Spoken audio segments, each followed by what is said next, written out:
Hi, Rebecca. It's lovely to be back in the studio with you. It's great to be here, Patsy. Thank you. Last time we were doing our vision boards together. It's been a couple of months since then. And one of the things on my vision board was to get a sponsor for this podcast, which has been a really big deal for me.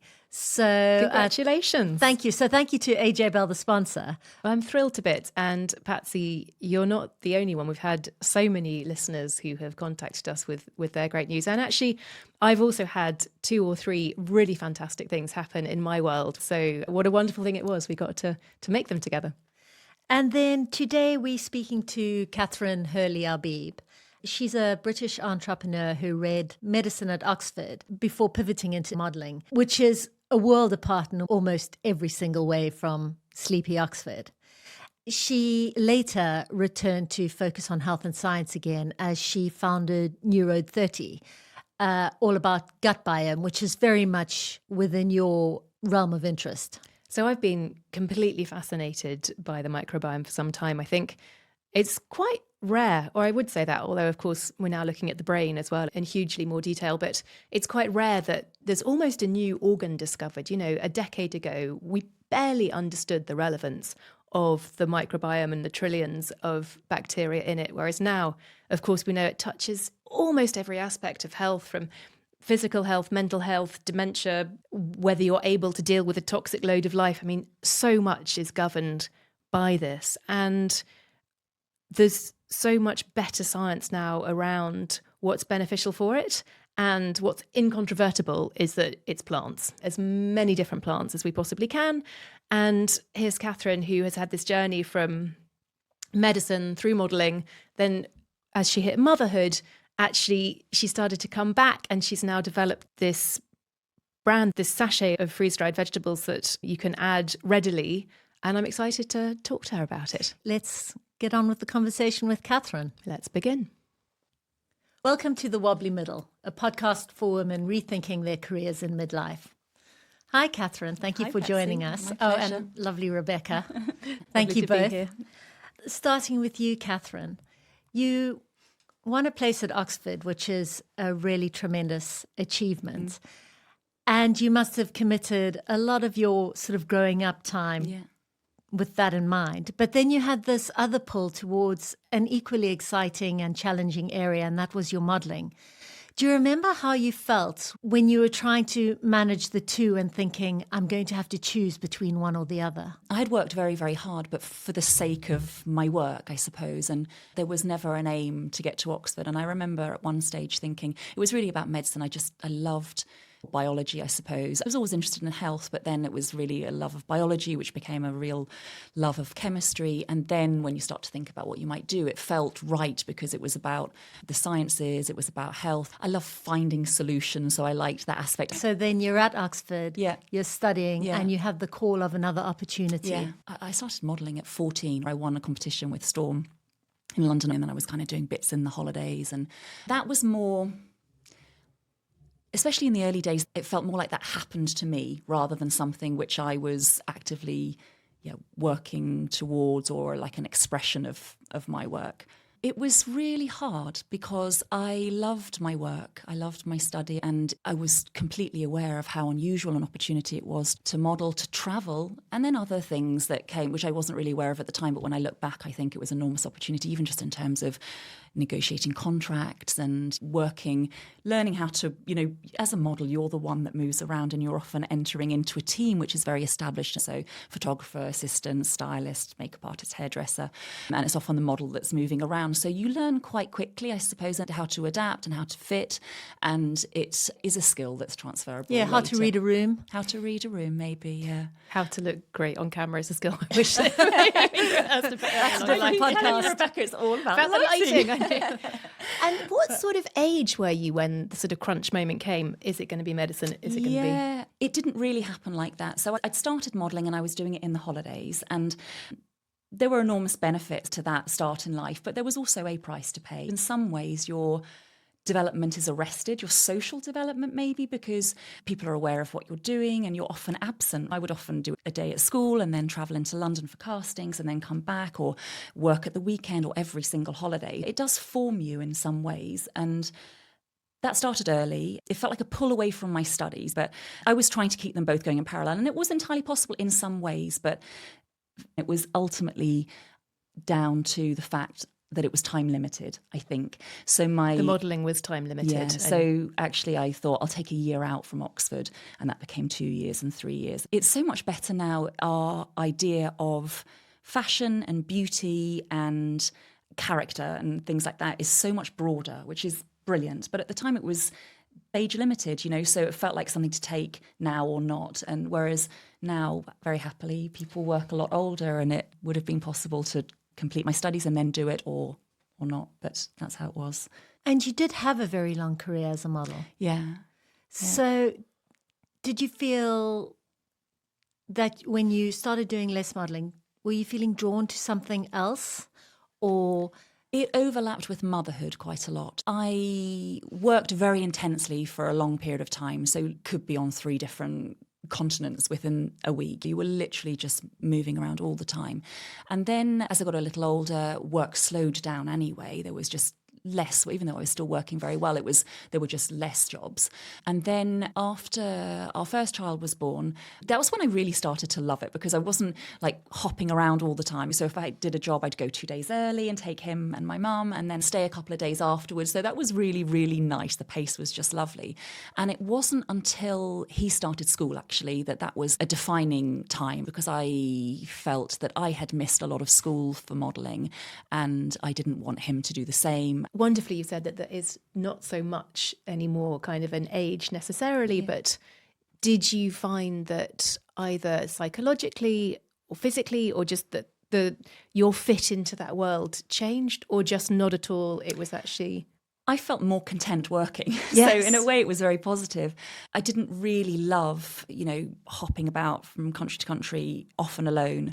I didn't love that. So I became much happier in it, I suppose. And I suppose I was doing different kind of jobs by that stage. I was still doing some fashion shows, but it was more beauty contracts or hair contracts, and it's different anyway. And then in terms of... And you're not necessarily being laced into a size 0 corset in front of a... The thing is, I never fit a size 0 corset. And that's another thing that's changed very much. When I look back and I think, whereas I was always, I was very healthy, but I was considered a larger size probably than most models at the time. I kind of started working very well on the tail end of the waif era. So it had already changed slightly. But compared to now, where we really celebrate a different form, it does make you realise that what young people are exposed to in terms of what's attractive or what's beautiful or what's desirable for ourselves is transient. But you don't realise that when you're in that moment. When I think of that incredible age of models, when there was a different standard of beauty, it was this extraordinary kind of supers, I guess, era. But back in the day, I wonder also was a slight mismatch between your fascination with health and probably either shows where people wouldn't necessarily be eating 27 vegetables or necessarily eating much. Tell us a bit about the glamour of that world. What was it like, and was it healthy? I mean, it's really hard to generalise, and some things are quite contradictory. So there will have been people paying very close attention to what they were eating, not necessarily in a healthy way, but maybe in a restrictive way, but other people who really weren't. A lot of that is youth, maybe, in terms of like burning things off.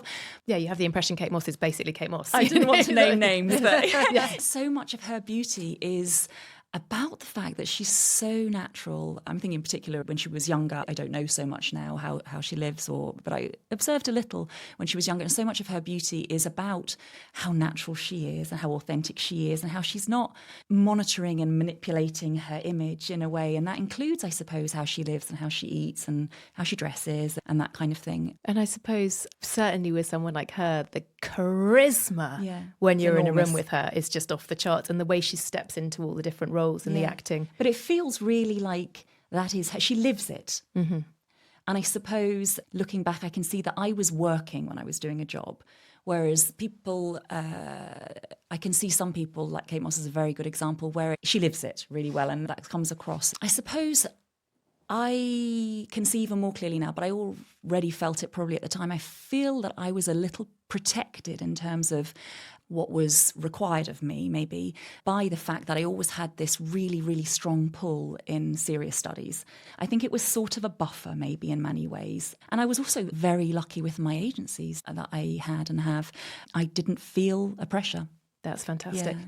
And I suppose the secondary part of my question also is simply, for example, the way that I love to live. It's quite early nights, it's loads of good food. And did you at the time also feel a bit of a tension, one day I'd love to not be in 3 continents? That for sure. But in terms of wholesome living, I remember being backstage and, again, I don't want to name names, but people are, knitting or, doing crosswords or having a chat. Maybe it's unexpected. Yeah. But at the highest level, there's so much money at stake. Yes. And so much consequence to your choices and how you present yourself and how you are to work with. And people are generally careful about, sleep and arriving on time and things like that. So the kind of dazzling image of a Naomi who lives on no sleep and a private jet is actually, there were many people who were able to eat wonderfully nourishing food. I think there were times when I was surprised at how wholesome it was.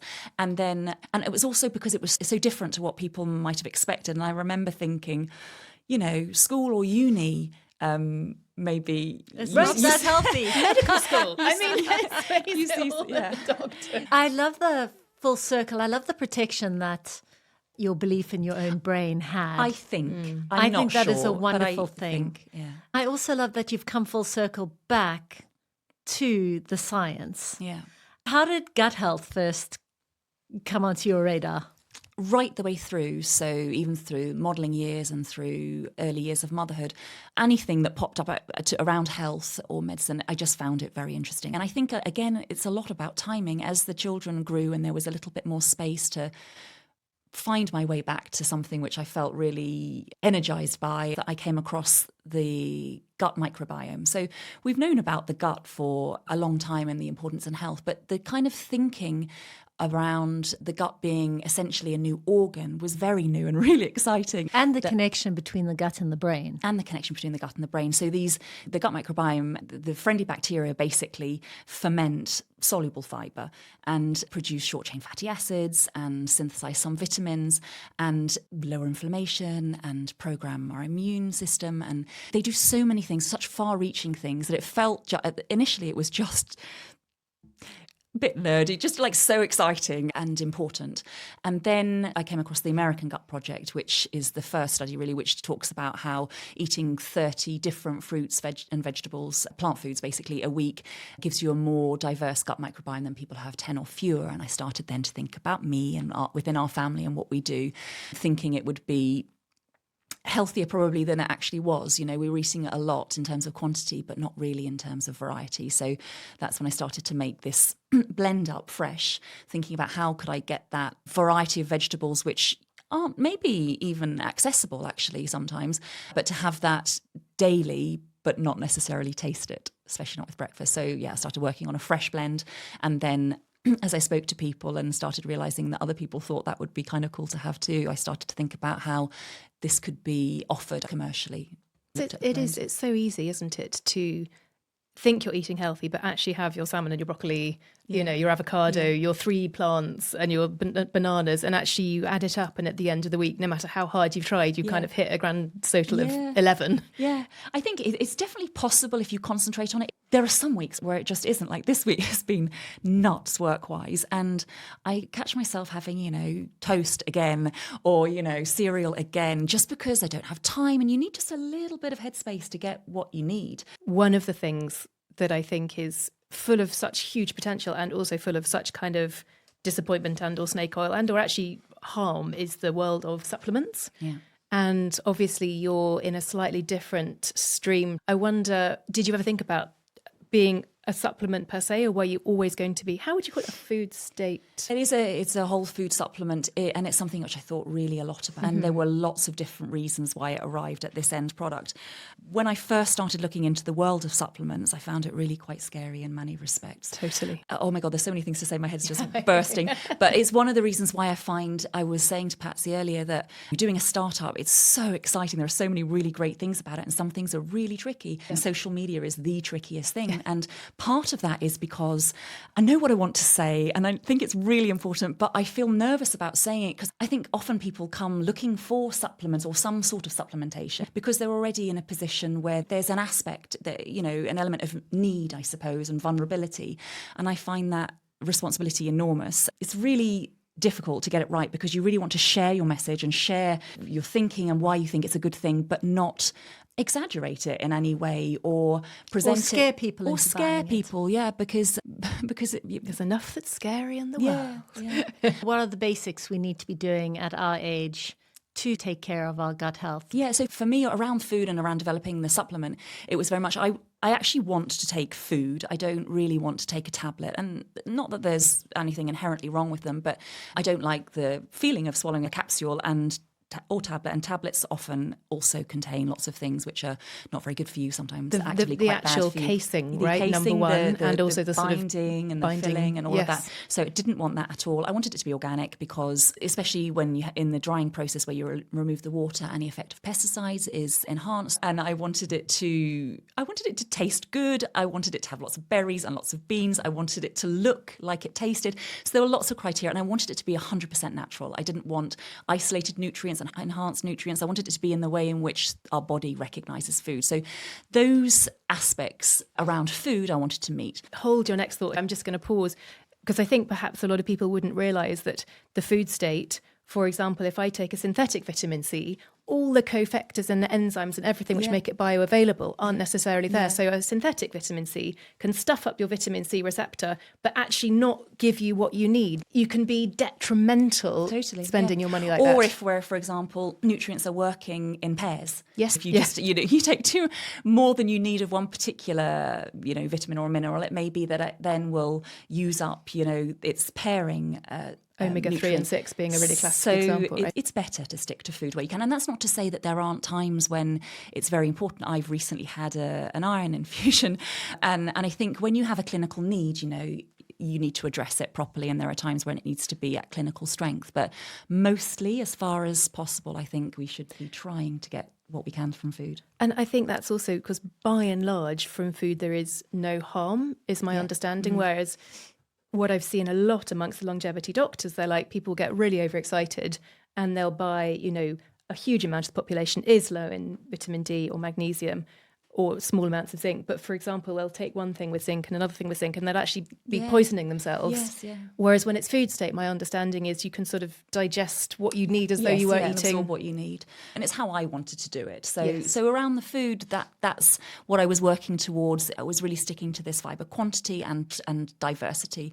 But there are so many other things. Like that's the other thing. I feel so excited about the topic in general. I don't just want to talk about the food aspect because there is like exercise, stress, having a pet, over sanitizing your home, so many in terms of the microbiome. Yeah. So I think it's, where possible, good to work a little bit on everything and not to obsess about any one thing in particular. Just drawing out, tell us more about the impact of the pet on the microbiome and on the over sanitizing. Pets, by their nature, are out and about, and it's a lot to do with soil actually, so they're bringing back bits and pieces. But especially from a very young age, if you have exposure to a pet, you're training your immune system and you're bringing in a diversity of microbes into your gut, which will make it more resilient long term, apart from all of the other enormous benefits of having a pet.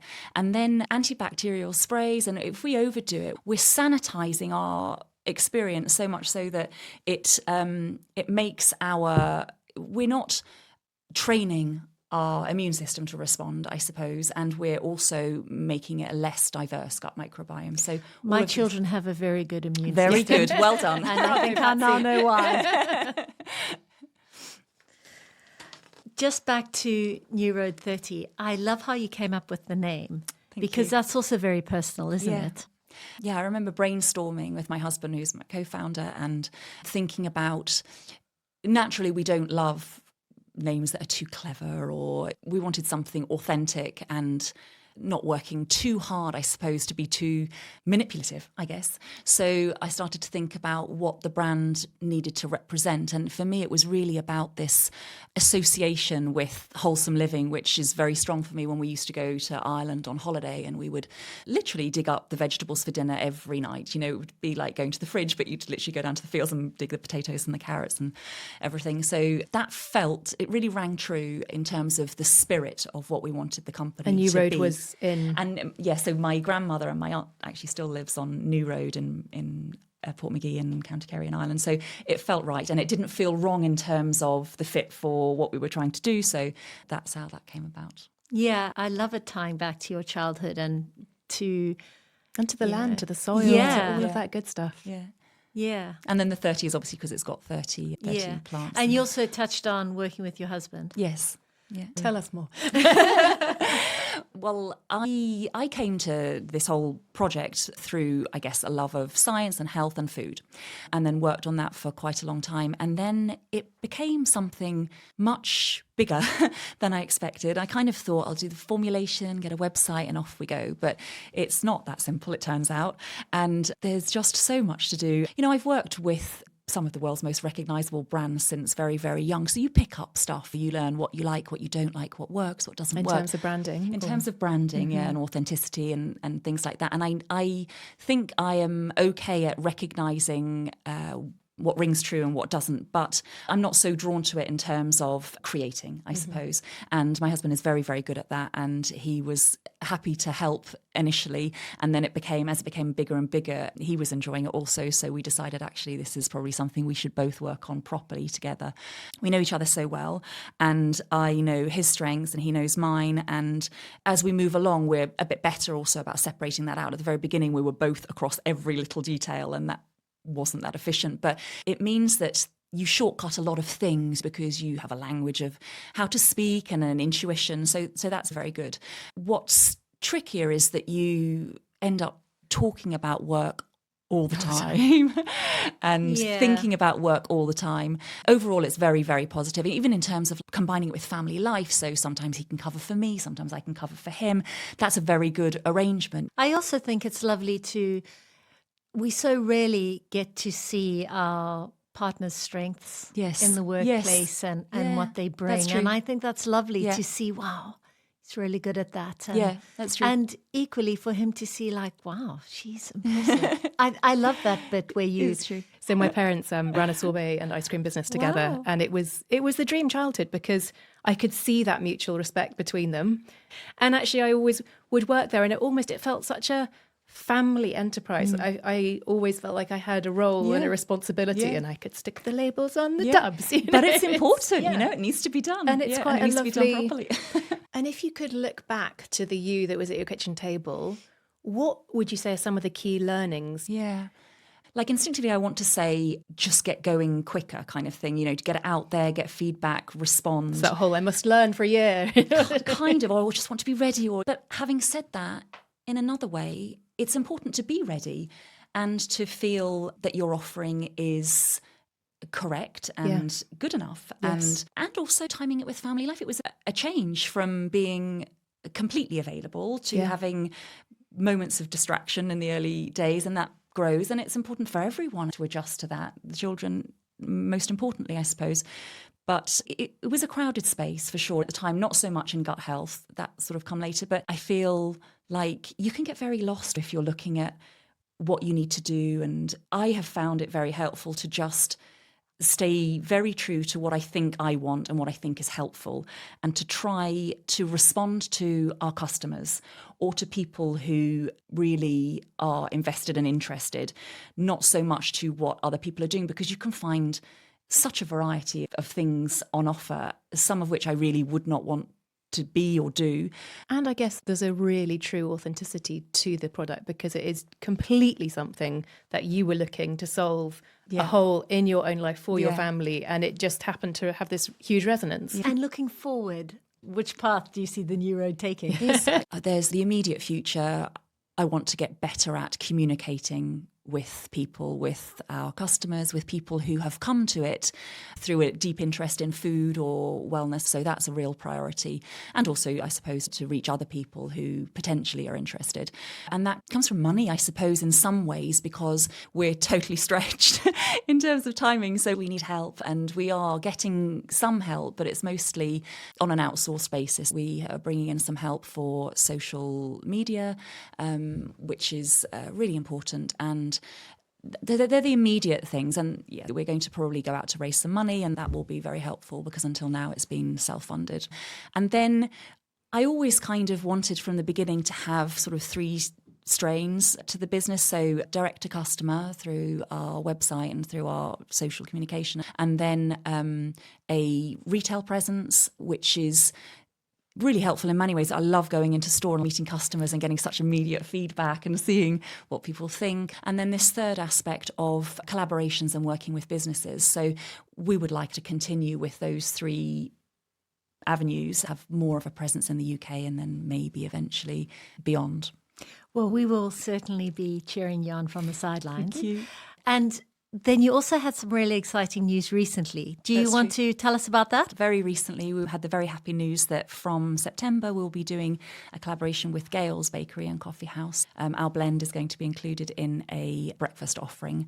So that's just so exciting, and it feels like a perfect alignment. It also feels really great because, like, through the whole craziness of first year in a startup and working from home often and feeling like you've got the world's problems on your shoulders and, you know, working like mad. And then I found such comfort in going to Gale's and Jericho, like for my lunchtime soup. And it was just so energizing. The staff are lovely and just bumping into people. And it feels really lovely that I would be working on things like this there. And then to have this lovely opportunity to work with them is really special. It's such a lovely circle. And just to pick up a little bit, because I think perhaps for listeners and all of us, it's something we're all thinking about. What do you find is a useful social media strategy? How are you thinking about that and what works? I mean, it's something I find very tricky. I think different things can work. And I see 2 main directions. That there's an enormous appetite for a community sort of based Instagram account, let's say, where you're really inviting in everybody's experience and it's really dynamic and really active. That works very, very well for a lot of people, and it also works very well for a lot of customers. And there's another type where you're maybe more curated. It's more about inspiration. You know, some people do it really, really well. And we're still figuring out what our customers want and what works best for our product. So the honest answer is, I don't know what's the most successful thing to do. I think it's a lot about trial and error and finding what resonates with people and trying to respond to that.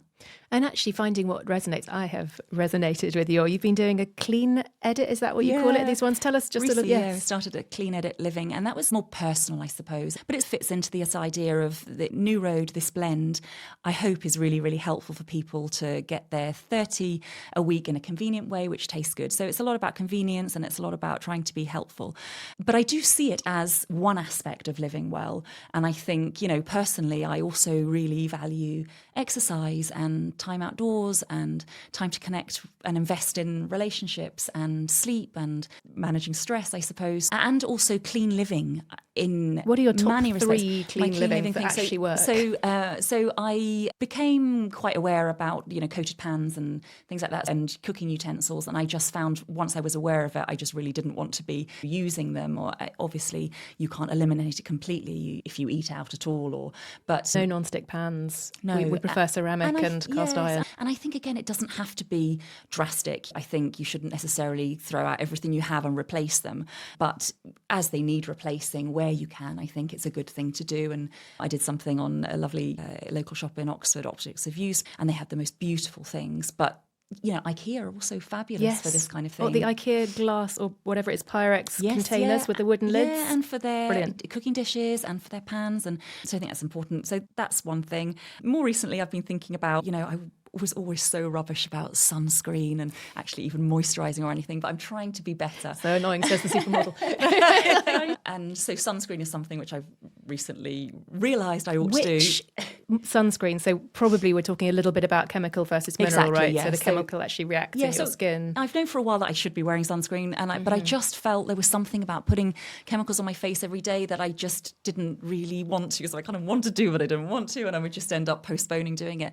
You know, mineral sunscreen historically is quite tricky to work with. It sort of puts a white cast and it's very thick, but there are much better options out there now. Jones Road do a Jones great Road, one. we love. Also Another amazing woman. Avène, Avène. La Roche-Posay. Also, although their mineral one is quite hard to get in the UK. And then there are other sort of independent brands, but yeah, And for your that's kids, another thing. would you do Avène? Yeah, we've always really liked that actually, but not so much. I wasn't so careful about mineral sunscreen, or I would maybe for the face, but yeah, I like Avène as a brand anyway. I think it's just great fabulous. brand. All of those little French pharmacy brands are just brilliant. So those two things, and then I know when we moved house, and it was the first time I kind of became really concerned about, not really concerned, but taking a lot of notice of carpets or wanting something as natural as possible, in a natural fabric if possible, and uncoated if possible, and unbleached. So that's, you know, the VOCs, the volatile organic compounds that are sometimes given off from furniture or carpet. That's another thing which I've become more aware of. So I just think it's hard to know sometimes, and I thought I should just share. And I think one of the things that I love about your approach is it can feel really overwhelming. You know, you're not allowed to leave the house. You know, there'll be stress and toxins everywhere, and actually finding the things that you can readily adjust. You know, a slightly better sunscreen.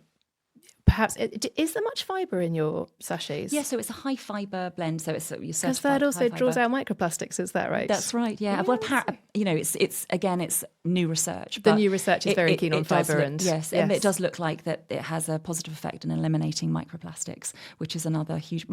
Fibre is just magic. Fibre's fantastic. Yes, yes. I could listen to you both all day. I have one final question for you that we ask all our guests, and that is what you would tell your 30-year-old self about where you are today. I think what would be most helpful advice would be to move on quicker, I suppose. I have a natural tendency, and I take enormous pleasure, I think, in like problem solving. I think it's because with my dad we used to do loads of like 11 plus quizzes and stuff, and I hate to let go of something unresolved. So I like to find solutions. It was one of the things which drew me to medicine, probably. I like difficult problems and I like solving them, but I have learned that sometimes it's better just I think you have to work sometimes at things, but if something doesn't work relatively quickly, or at least feel like it could, then you're much better off moving on, whether that's working with partners or manufacturing partners or any aspect actually of work. I ought to have had more faith that actually you will find a better fit and not to be nervous about that, I suppose. That would have been helpful maybe. But then again, I don't know if I would have listened, number one. And two, who knows, because you learn something with every experience. Maybe it has been a good thing to really work at things. And yeah, who knows? Thank you so much. Pleasure. And thank you, Thank you. Rebecca, Thank for you. coming It's back been on again. It was really fascinating. lovely to see you both again today. You too. Thank you.